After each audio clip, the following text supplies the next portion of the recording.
இந்த காலத்துல அமைதிங்கிறது ரொம்ப அரிதா இருக்கிற மாதிரி உங்களுக்கு எப்பவாவது தோணிருக்கா?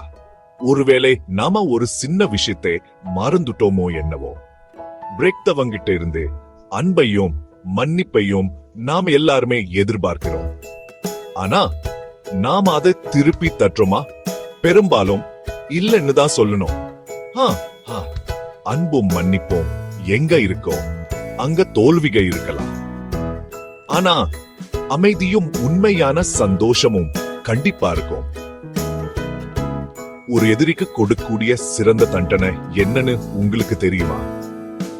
அவங்களே மன்னிக்கிறதா, அவங்க கிட்ட அன்பா நடந்துக்கிறதா.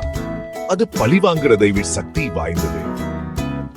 இப்போ ஒரு நிமிஷம் யோசிச்சு பாருங்க, இந்த உலகத்துல யார் உண்மையிலேயே நல்லவங்கன்னு நினைக்கிறீங்க?